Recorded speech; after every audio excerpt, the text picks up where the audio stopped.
제가 요즘 이 시대에 살면서 자녀를 키우다가 보니까 혼란스러운 것이 있습니다. 혼내야 하나, 이게 굉장히 혼란스럽습니다. 어떤 행동을 볼 때 뭔가 잘못된 것 같은데 이걸 내가 혼내야 할까? 왜 이게 혼란스럽냐면요, 좋은 아빠가 되고 싶고 친구 같은 아빠가 되고 싶고, 요즘 아빠들은 다 그렇잖아요. 뭔가 아들과 딸과 굉장히 친밀하고 가까운. 왜냐하면 저희 세대 때는 아버지는 그냥 무섭고 두려운 존재였거든요. 지금도 나이 40이 다 됐는데 아버지 발자국 소리만 들으면 심장이 떨려요. 지금도 여전히 아버지 가까이 가면 뭔가 어색해요. 그랬기 때문에 나는 그러지 말아야지 하는 마음에 이 혼내는 걸 굉장히 조심하게 됩니다. 그리고 또 엄격하게 키우면 나중에 학교에서든 친구들과 어울릴 때 나중에 다른 애들은 그렇지 않은데 왜 나만 이런 행동을 하면 안 되는 거지? 이런 또 생각을 가질까봐, 이런 혼란을 주게 될까봐 어떻게 혼내야 할까? 어떻게 교육해야 할까? 이게 굉장히 혼란스럽습니다. 요즘 아이들을 만나면 이건 정말 아닌데 하는 그런 행동들을 부모님이 있는 자리에서도 서슴없이 하는 걸 보거든요. 그러면 이제 교육의 문제가 아니라 내가 이상한 건가? 이런 생각도 하게 돼요. 이게 과연 세대 차이의 문제일까 하는 고민이 있습니다. 그런데 이제 최근 저도 교육 방침을 정했습니다. 어떻게 정했냐면, 그래도 혼내야 될 것은 혼내야 한다. 내가 아들과 이 간극이 생긴다 할지라도 내가 내 아들을 사랑하기 때문에 내 아들이 사회에 나가서 정말 바르게 살게 하기 위해서는 내가 좋은 아빠, 인기 있는 아빠가 되기를 포기하고 내 자식을 위해서 훈계하는 아버지의 역할을 내가 감당해야겠다라는 결론을 내렸어요. 잠언 13장 24절을 보면 이런 말씀이 있습니다. 매를 아끼는 자는 그의 자식을 미워함이라. 자식을 사랑하는 자는 근실이 징계하느니라. 뭔가 내가 내 자식을 사랑하는 것 같고 아끼는 것 같아서 혼내지 않는 것은 오히려 자식을 망치는 길이라는 것입니다. 또 잠언 23장 13절 말씀을 보면 또 이런 말씀이 있어요. 아이를 훈계하지 아니하려고 하지 말라. 채찍으로 그를 때릴지라도 그가 죽지 아니하리라. 때리라는 거거든요. 목사님, 요즘에 그렇게 교육시키면 안 돼요. 요즘 그렇게 교육하면 안 됩니다. 요즘은 달라요. 뭔가 하나님이 그렇다면 꼰대이신 건가? 에베소서 6장 4절 말씀을 보면 무조건 이렇게 징계하고 때리라고만 말씀하지 않습니다. 이 아버지들에게 이렇게 이야기해요. 또 아비들아, 너희 자녀를 노엽게 하지 말고 오직 주의 교훈과 훈계로 양육하라 입니다. 아버지의 감정이 투영되는 훈계는 훈계가 아니죠. 그것은 그저 저의 감정풀이일 뿐입니다.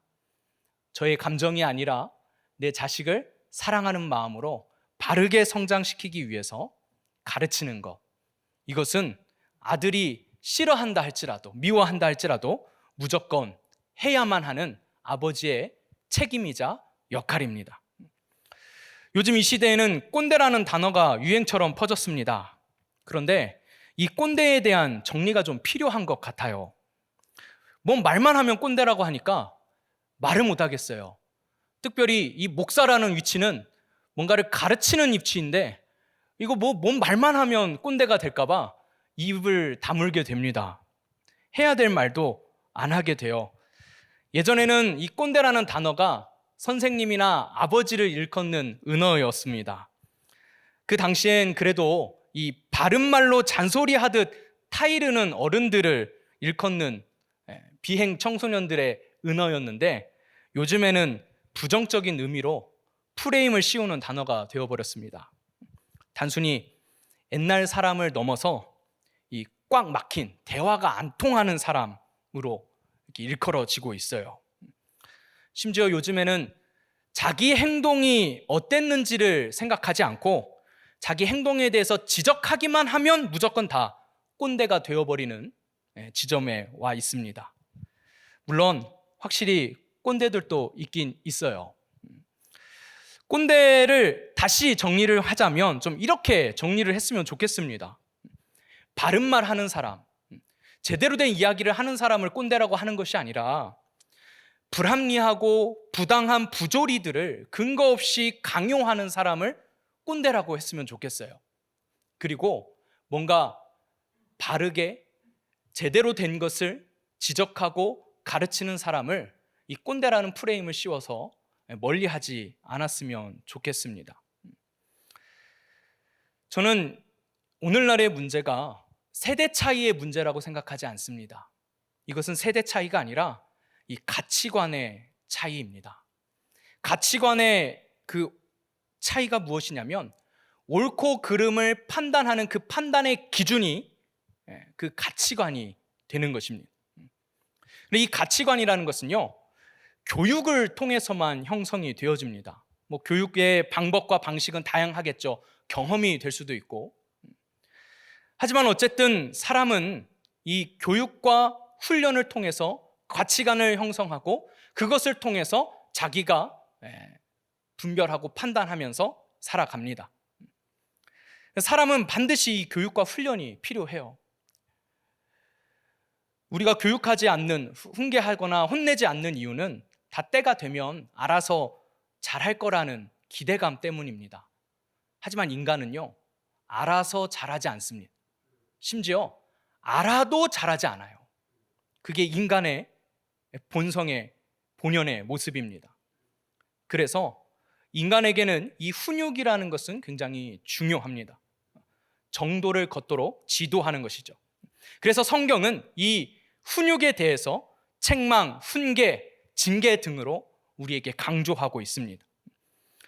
하나님께서도 우리를 양육하시는데요, 이 양육의 방식이 무엇이냐면 바로 훈계였습니다. 하나님의 목양 방식, 그 목양은 바로 훈육이었다는 것이죠. 사실 우리는요, 야생말입니다. 야생말.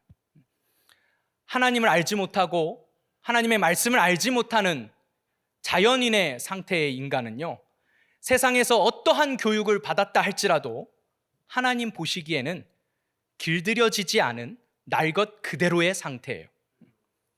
교육과 훈련의 대상이 된다는 것입니다. 그래서 하나님께서도 우리를 양육하고 계세요. 아주 성실하게 열심히 일하고 계십니다. 여러분들은 느끼지 못하시겠지만 여러분 한 사람 한 사람을 놓고 단 한순간도 하나님은 눈을 떼지 않으시고 여러분들의 잘못된 것을 다 지적하시고 훈계하시면서 여러분을 지금 성심성의껏 양육하고 계세요. 디도서 2장 12절 말씀을 보면 이렇게 기록하고 있습니다.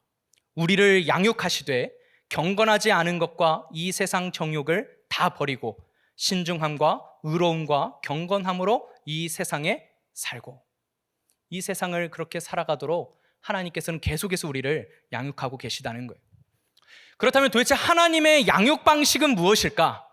그게 바로 오늘 본문의 말씀입니다. 오늘 본문 디모데후서 2장 21절 말씀을 한번 보시겠습니다.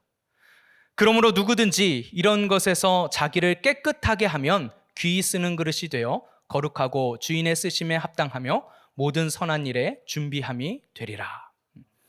여기에 보면 깨끗한 그릇이 나옵니다.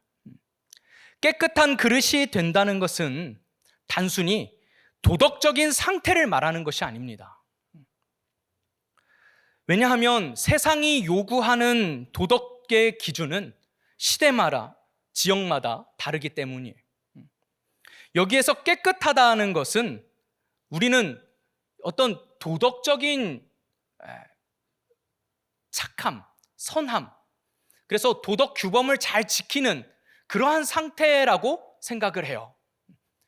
그러다 보니까 우리 기준에서 뭔가 착한 사람, 선한 사람, 규범을 잘 지키는 사람을 깨끗한 그릇이라고 생각합니다.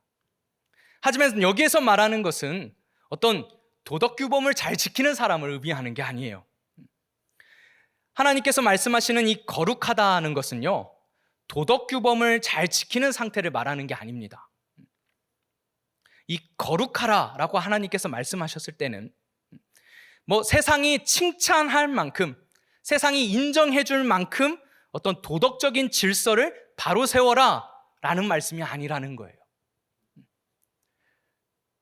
정확히 말씀드리면 거룩의 기준이 세상에 있지 않다는 것입니다. 오늘 이 디모데후서에 깨끗하게 한다는 것은, 이 자기를 깨끗하게 한다는 것은 사상을 고치는 것을 의미하는 것입니다. 사상. 오늘 함께 읽었던 이런 것에서 자기를 깨끗하게 하면 이라고 말씀하고 있는데, 그러면 이런 것이 무엇일까요? 앞에 구절들을 살펴보면 우리가 힌트를 얻을 수 있습니다. 앞에 있는 15절부터의 말씀을 보면 이렇게 말씀하고 있어요. 너는 진리의 말씀을 옳게 분별하며 부끄러울 것이 없는 일꾼으로 인정된 자로 자신을 하나님 앞에 드리기를 힘쓰라. 그러기 위해서는 16절에 망령되고 헛된 말을 버리라. 그들은 경건하지 아니함에 점점 나아가나니 그들의 말은 악성 종양이 퍼져나감과 같은데 그 중에 후메네오와 빌레도가 있느니라. 진리에 관하여는 그들이 그릇되었도다. 부활이 이미 지나갔다 하므로 어떤 사람들의 믿음을 무너뜨리느니라. 이런 것에서 깨끗하게 하라라고 할 때 이런 것은 무엇이냐면요, 바로 망령되고 헛된 말, 마치 악성 종양처럼 교회 안에서 퍼져나가는 잘못된 사상에서 비롯된 가르침을 의미하는 것입니다. 도덕적 규범을 잘 지키는 선하고 착한 사람을 의미하는 것이 아니에요. 나를 깨끗하게 한다는 것은 내 안에 있는 사상을 바꾸는 것입니다. 교체하는 것입니다. 그래서 잘못되어 있는 가르침들을 비워내는 것입니다. 이 당시 헬라인들, 이 그리스인들은 여러분들도 많이 들어보셨죠. 헬라 철학, 그리스 철학, 이 지혜, 이 철학, 이런 것들을 굉장히 좋아했습니다. 그러다 보니까 교회 안에 들어와서도 이 헬라 철학의 사상들을 교회 안에 끄집어 와서 하나님의 말씀과 가르침을 그것으로 해석해내는 거예요. 오늘날도 마찬가지입니다. 오늘날도 교회 안에 세상의 사회적 가르침, 사회운동, 여러 가지들이 이 교회 안에 들어오면서 성경의 말씀의 해석을 거기에 맞추려고 해요. 그러다 보니까 진정 교회 안에서 외쳐야 할 말씀은 사라지고 어느새 교회가 점점 사회운동을 하는 곳으로 변해가는 것입니다. 디모데전서 4장 1절 말씀을 보면 이렇게 기록하고 있습니다.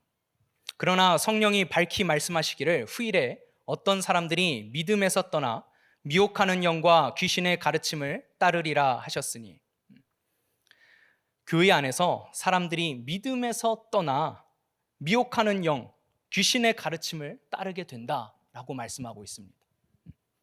교회 안에서 점차적으로 세상의 소리가 교회 안에 밀려 들어온다는 거예요. 그 세상의 소리는 단지 나쁜 이야기가 아닙니다. 골로새서 2장 8절 말씀을 보면 이렇게 말씀하고 있어요. 누가 철학과 헛된 속임수로 너희를 사로잡을까 주의하라. 이것은 사람의 전통과 세상의 초등학문을 따름이요 그리스도를 따름이 아니니라. 교회 안에 많은 가르침들이 있습니다. 세상을 놓고 이야기하는 게 아니에요. 지금 저는 교회 안을 이야기하는 것입니다. 우리 안에 말씀이 아닌, 하나님의 뜻이 아닌 다른 사상과 다른 가르침이 섞일 수도 있다는 것을 지금 말씀드리는 것입니다. 여러분, 세상은 기본적으로 악하다는 사실을 기억하시기 바랍니다. 이 가치관이라는 것은요, 세계관을 통해서 형성되는 것인데, 세계관은 무엇이냐? 이 세상을 어떻게 바라보고 해석하느냐, 이 세상을 어떻게 이해하느냐, 그것이 바로 세계관입니다. 세상과 교회의 세계관은 전혀 다른 세계관이에요. 성경 하나님께서 우리에게 말씀하시는 세상은 창세기 6장 5절에 보면 이렇게 기록하고 있습니다. 여호와께서 사람의 죄악이 세상에 가득함과 그의 마음으로 생각하는 모든 계획이 항상 악할 뿐임을 보시고, 세상은요, 사람의 죄악으로 인해서 이미 오염되어 있습니다. 그래서 성경은 세상을 경계합니다. 요한일서 2장 15절 말씀을 보면 이 세상이나 세상에 있는 것들을 사랑하지 말라라고 말씀하고 계세요.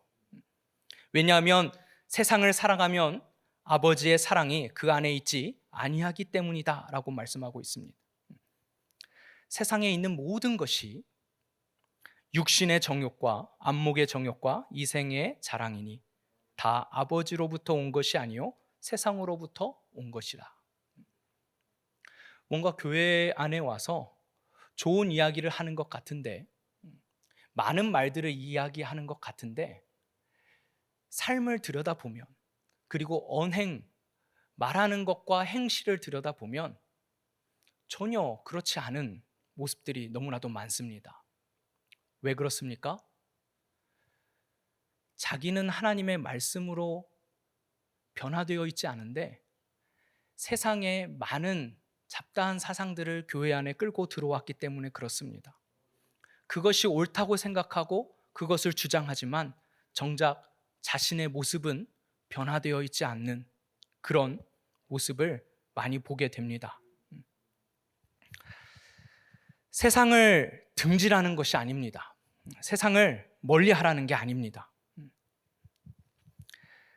세상 사상들이 교회 안으로 들어오는 게 문제라는 거예요. 우리가 그것을 경계하자라는 것입니다. 사도 바울도 고린도 교회 성도들에게 이렇게 말씀했습니다. 고린도전서 5장 10절 말씀을 보면 이 말은 이 세상에 음행하는 자들이나 탐하는 자들이나 속여 빼앗는 자들이나 우상 숭배하는 자들을 도무지 사귀지 말라 하는 것이 아니니 만일 그리하려면 너희가 세상 밖으로 나가야 할 것이라. 이 사상에 대한 잘못된 오해들을 가지고 진짜 세상 밖으로 뛰쳐나간 사람들이 있습니다. 그게 바로 수도원 영성이에요. 그리고 오늘날 교회 안에도 이런 운동들이 많이 일어나고 있습니다. 우리끼리 모여 살자. 우리끼리 공동체를 형성해서 세상과는 담을 쌓고 우리끼리 제대로 된 신앙생활을 해보자. 지금 그것을 이야기하는 게 아닙니다. 세상의 타락한 사상을 경계하라는 것이 아니라 그 사상이 교회 안에 들어오는 것을 경계하라는 거예요. 이어지는 11절은 이렇게 기록하고 있습니다. 이제 내가 너희에게 쓴 것은 만일 어떤 형제라 일컫는 자가, 교회 안에서 성도가 된 자가 음행하거나 탐욕을 부리거나 우상 숭배를 하거나 모욕하거나 술 취하거나 속여 빼앗거든 사귀지도 말고 그런 자와는 함께 먹지도 말라 함이라. 밖에 있는 사람들을 판단하는 것이야 내게 무슨 상관이 있으리오마는 교회 안에 있는 사람들이야 너희가 판단하지 아니하랴. 밖에 있는 사람들은 하나님이 심판하시려니와 이 악한 사람은 너희 중에서 내쫓으라. 여러분, 우리가 세상의 잘못된 사상을 대해야 되는 태도에 대해서 명확하게 가르쳐주고 있는 말씀입니다. 간혹 예를 들자면 사회의 이슈가 되는 것들을 우리가 교회 밖으로 나아가서 그 사회를 지탄할 필요는 없습니다. 세상은 세상의 타락한 대로 돌아가는 거예요.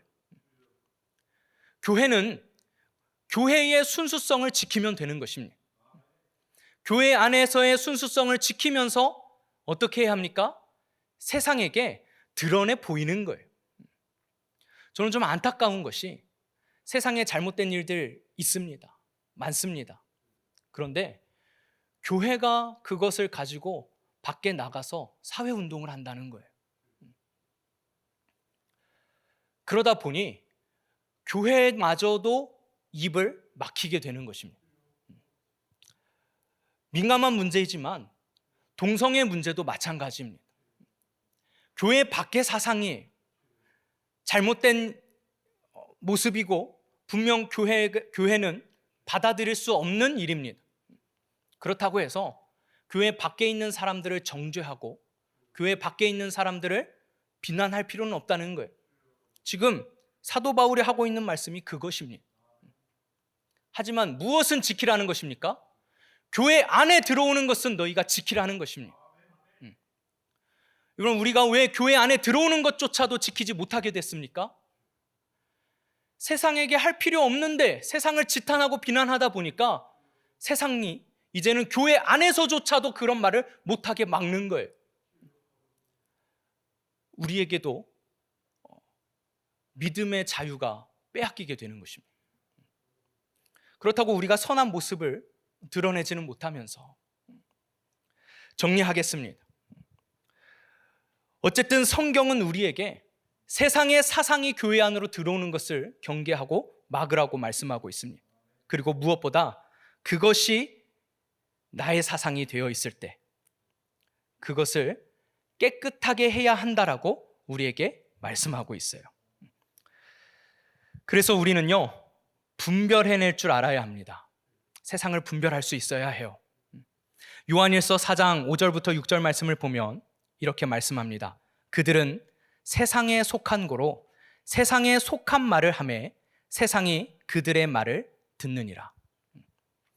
우리는 하나님께 속하였으니 하나님을 아는 자는 우리의 말을 듣고 하나님께 속하지 아니한 자는 우리의 말을 듣지 아니하나니 진리의 영과 미혹의 영을 이로써 아느니라.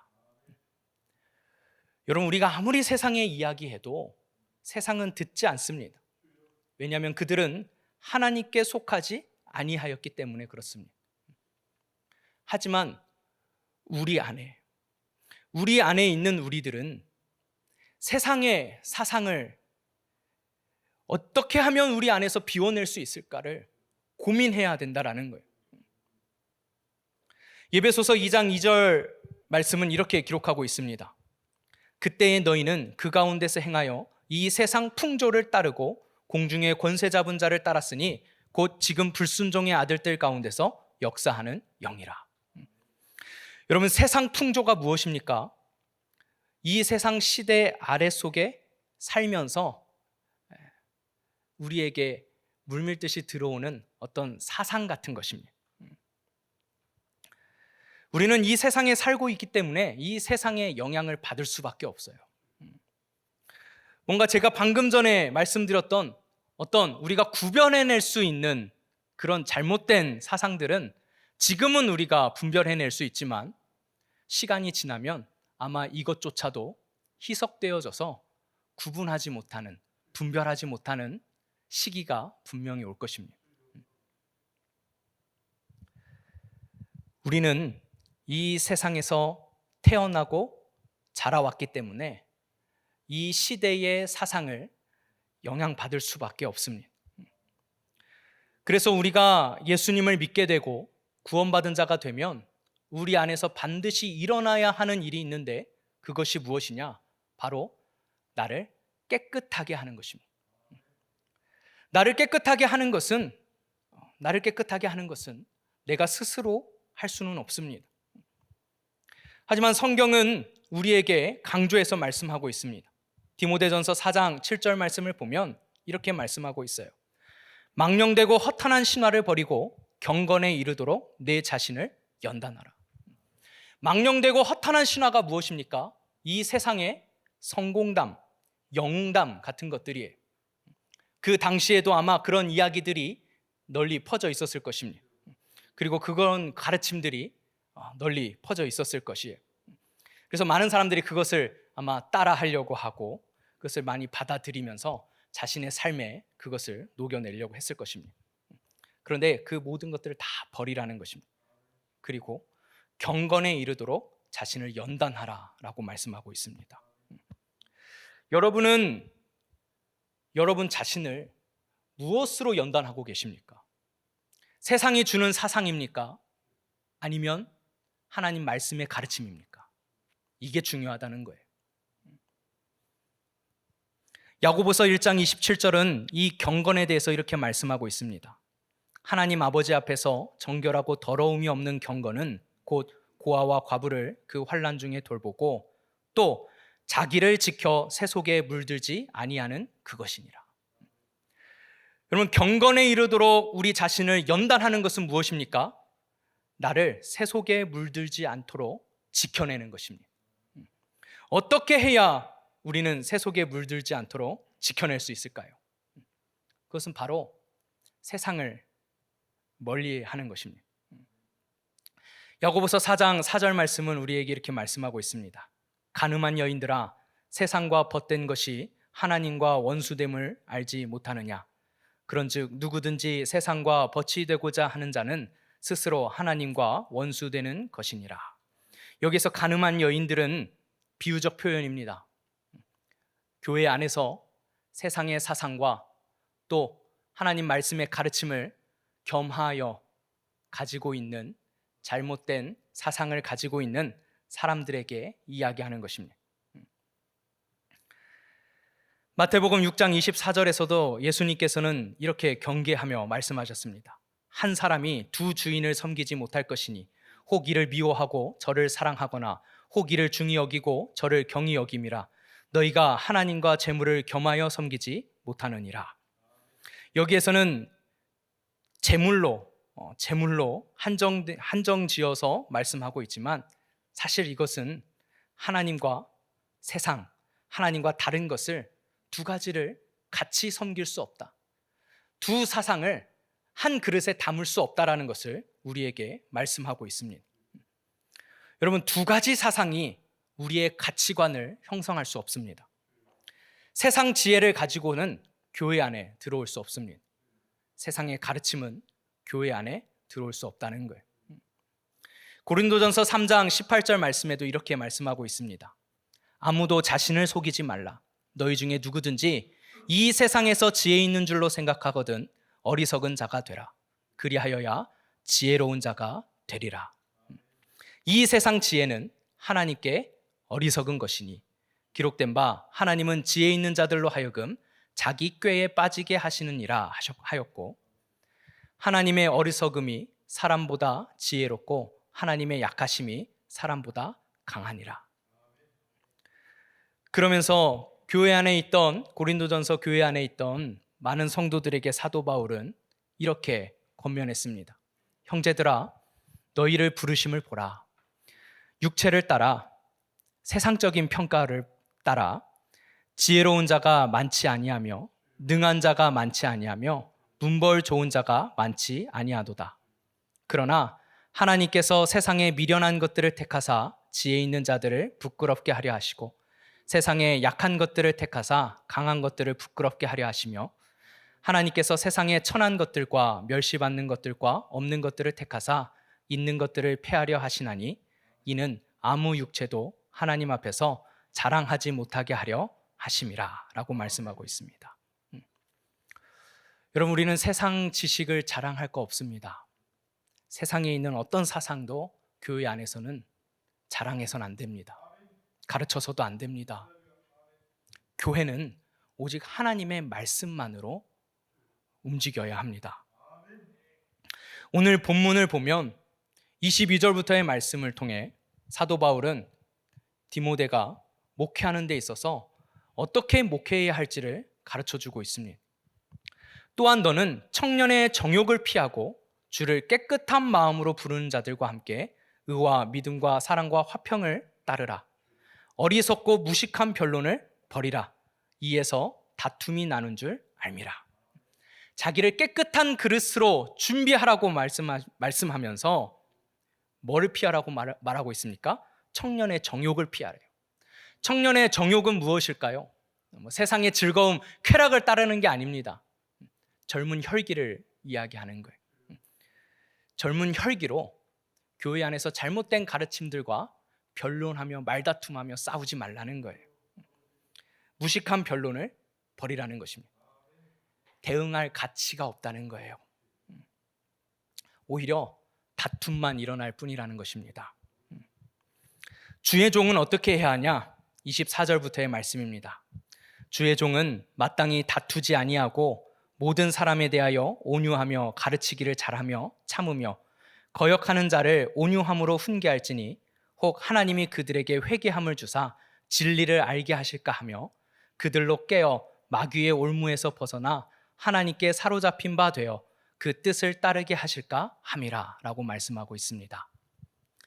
교회 밖에서의 도덕적 결함을 교회 안에 가지고 와서 교회를 더럽히는 것을 말씀하는 게 아니라 세상에 잘못되어 있는 사상과 철학들을 가지고 와서 하나님의 말씀을 세상의 사상과 철학으로 재해석해내는 것, 그리고 그것이 마치 교회에 하나님의 가르침인 양 가르치는 잘못된 사상들을 경계하는 것입니다.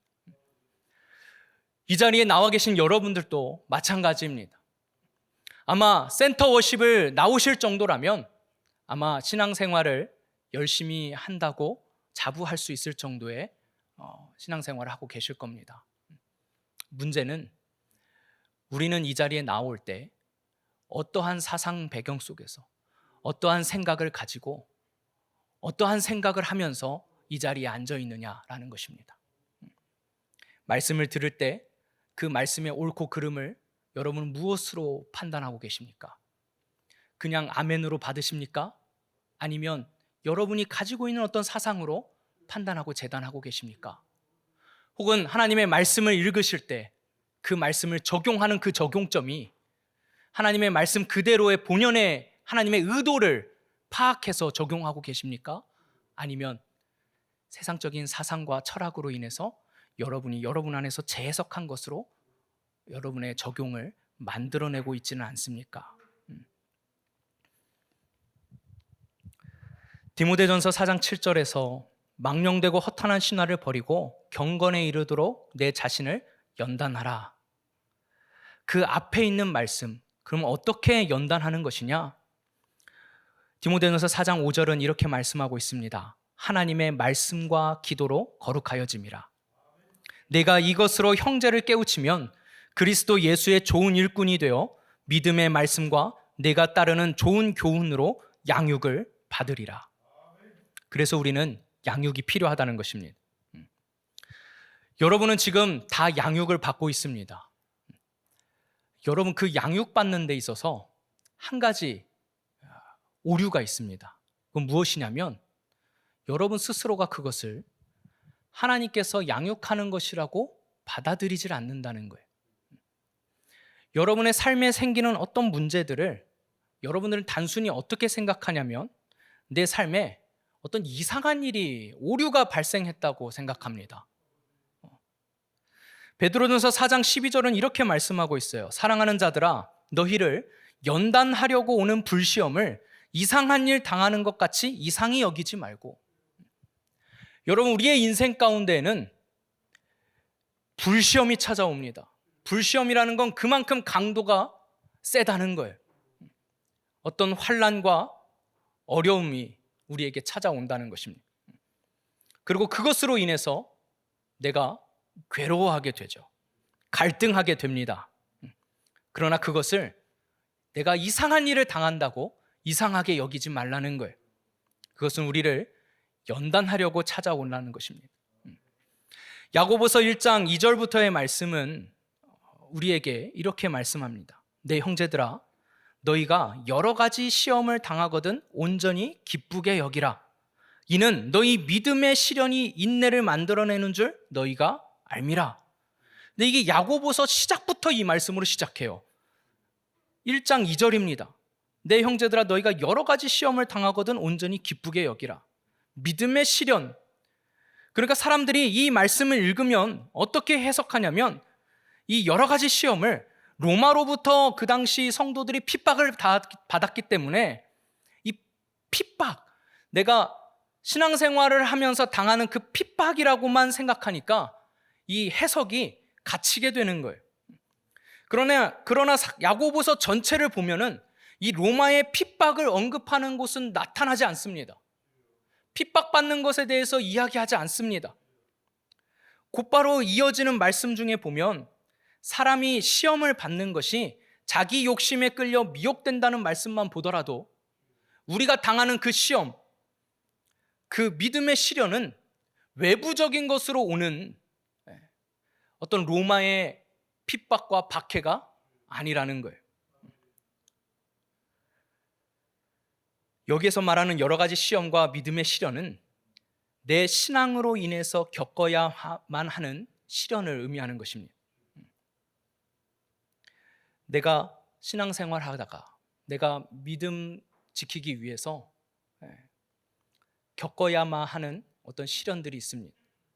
뿐만 아니라 내가 신앙생활 잘 하고 있는데 내 신앙이 흔들릴 정도로 시련이 찾아와요. 내가 하나님을 부인하는 건 아닌데 도무지 이 상황이 이해가 되지 않고 납득이 되지 않아요. 뭐 그런 일 있으시지 않습니까? 내가 뭐 하나님을 거부하진 않아. 하나님을 부인하진 않는데 이 상황이 도대체가 이해가 되질 않아요. 뭐 그런 일들이 있습니다. 갈등하게 됩니다. 고민하게 됩니다. 내가 믿음과 신앙으로 이 일을 해결하자니 나는 손해를 당해야 되고 나는 참아야 되고 견뎌내야 돼요. 그런데 한 가지 유혹이 오는데 그것은 바로 세상의 방법과 방식을 따르면 이것을 내가 쉽게 해결할 수만 있을 것 같아요. 그때 찾아오는 그 갈등 상황. 그래서 이어지는 말씀은 4절을 보니까 이렇게 말씀합니다. 인내를 온전히 이루라. 이는 너희로 온전하고 구비하여 조금도 부족함이 없게 하려 함이라. 어떤 시험과 시련이 온다 할지라도 흔들리지 말라는 거예요. 그 믿음과 신앙을 저버리지 말라는 것입니다. 하나님의 가르침을 그대로 붙잡고 그대로 행하라는 거예요. 그러나 어떻게 해야 될 바를 알지 못해서 하나님, 제가 지혜가 부족합니다. 이어지는 5절은 이렇게 말씀합니다. 너희 중에 누구든지 지혜가 부족하거든 모든 사람에게 후히 주시고 꾸짖지 아니하시는 하나님께 구하라. 그리하면 주시리라. 오직 믿음으로 구하고 조금도 의심하지 말라. 의심하는 자는 마치 바람에 밀려 요동하는 바다 물결 같으니 이런 사람은 무엇이든지 주께 얻기를 생각하지 말라. 두 마음을 품어 모든 일에 정함이 없는 자로다. 여러분, 여기서 두 마음이란 무엇입니까?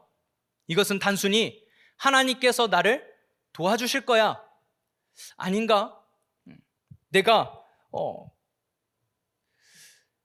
스스로 해결해야 할까? 뭐 이런 두 마음이 아니에요. 하나님이 응답해 주실까? 응답해 주시지 않을까? 뭐 이런 갈등을 의미하는 게 아닙니다. 여기에서 두 마음은 무엇이냐면 하나님께서 나에게 요구하시는 게 무엇인지 난 분명히 알아요. 믿음과 신앙을 지키는 것이 어떠한 것인지를 알아요. 그런데 그렇게 했다가는 망할 것만 같아요. 그 불안함. 그리고 내가 지금 가던 길을 가려면 이걸 선택해야만 하는, 그래서 이 시련을 견뎌내기가 힘든 거예요. 그러면 유혹이 찾아옵니다. 하나님이 나를 도와주실지 못하실 것 같으니까 내가 이 방법을 어쩔 수 없이 사용해야만 할 것 같은 그 마음을 두 마음이라고 표현하고 있는 것입니다. 우리가 살면서 당하는 여러 가지 시련과 어려움들이 있습니다. 그 문제들을 맞닥뜨릴 때마다 우리는 기도는 하지만 이것이 하나님의 말씀대로 살아서는 내 인생이 망가질 것만 같아요. 불안해요. 그래서 외면합니다. 그리고 내가 잘 살 수 있는 방법과 방식을 어쩔 수 없이 선택합니다. 우리는 그냥 그렇게 살아가고 있어요. 요구되어지지만 그게 뭔지는 알지만 저 그렇게까지는 못할 것 같아요. 그런 갈등 상황들이 우리 안에서 늘 일어납니다. 예를 들자면 제 인생만 놓고 보더라도 저도 그렇습니다. 늘 불안해요. 뭐가 불안하냐면 먹고 사는 문제가 불안해요. 내가 성실하게 하나님께서 명령하신 이 일을 내가 수행하고 잘 해나가면 하나님께서 나를 선하게 인도하실 것이라는 믿음도 있지만, 뭔가 세상이 바라보는 목사의 성공이라는 관점이 무엇일까에 대한 고민과 함께 내가 잘 되어야 하는데 라는 생각을 갖는다는 거예요. 잘 되는 게 뭘까요? 목사가 잘 되는 게 뭘까요? 그래도 규모가 좀 있고 성도가 많은 좋은 교회에 담임 목사로 잘 부임하는 것일까요? 아마 대부분의 목사님들이 그걸 바라시지 않겠습니까? 저 또한 그 가운데서 갈등한다라는 것이죠. 여러분, 우리의 인생은 다 이런 갈등들이 있습니다. 뭔지는 알아요. 어떻게 해야 되는지는 알아요.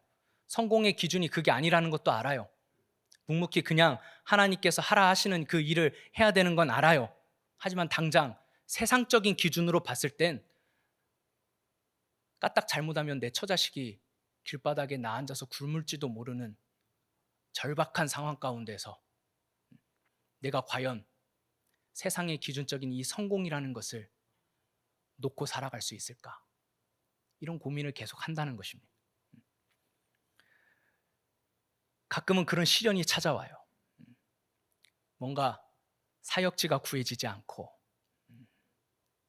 더 이상 내가 생계를 이어갈 수 없는 상태에 내몰리게 되는 그런 상황, 시련입니다.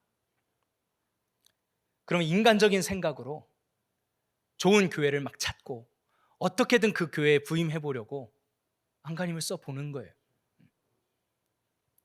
후련단신으로 복음만 들고 세상에 나가서 복음을 전하기에는 먹고 사는 문제가 눈앞에 당장 어렵기 때문에 그렇습니다. 여러분의 삶은 어떻습니까? 여러분도 지금 그렇게 여러분 인생을 하나씩 선택해 나아가고 있지 않습니까? 그때 그 선택의 기준이 뭐냐는 거예요. 그 선택의 기준. 결국에 그 선택의 기준은 세상의 가치들이더라는 것이죠. 목사가 잘 된다는 것도 무엇의 기준입니까? 세상의 기준이. 우리는 어쩌면 세상의 기준으로 모든 것을 평가하면서 살아가고 있는지도 몰라요. 그래서 하나님께서는 우리를 책망하십니다. 우리를 꾸짖으십니다. 히브리서 12장 5절부터의 말씀을 마지막으로 보고 말씀을 마치고자 합니다. 우리에게 오는 이러한 시련과 연단들을 이상하게 여기지 말라는 거예요. 왜냐하면 그것은 하나님의 징계이기 때문에 그렇다는 것입니다. 또 아들들에게 권하는 것 같이 너희에게 권면하신 말씀도 잊었도다. 일러스되 내 아들아 주의 징계하심을 경히 여기지 말며 그에게 꾸지람을 받을 때에 낙심하지 말라. 주께서 그 사랑하시는 자를 징계하시고 그가 받아들이시는 아들마다 채찍질하심이라 하였으니 너희가 참음은 징계를 받기 위함이라. 하나님이 아들과 같이 너희를 대우하시나니 어찌 아버지가 징계하지 않는 아들이 있으리요. 징계는 다 받는 것이거늘 너희에게 없으면 사생자요 친아들이 아니니라. 무릇 징계가 당신은 즐거워 보이지 않고 슬퍼 보이나 후에 그로 말미암아 연단받는 자들의 의와 평강의 열매를 맺느니라. 여러분에게 지금 다가오고 있는 여러 가지 시련과 어려움은 하나님께서 여러분을 깨끗한 그릇으로 설거지하시는 과정입니다. 우리의 신앙생활은 우리가 깨끗해지는 것입니다. 그래서 우리는 우리 자신을 하나님의 말씀으로 깨끗하게 하기 위해서 내 안을 먼저 비워내는 작업이 있어야 합니다. 오늘 이 시간 여러분들이 하나님 앞에 기도해야 할 것은 다른 것을 구하며 채우는 것이 아니라 자신을 비워내는 시간입니다.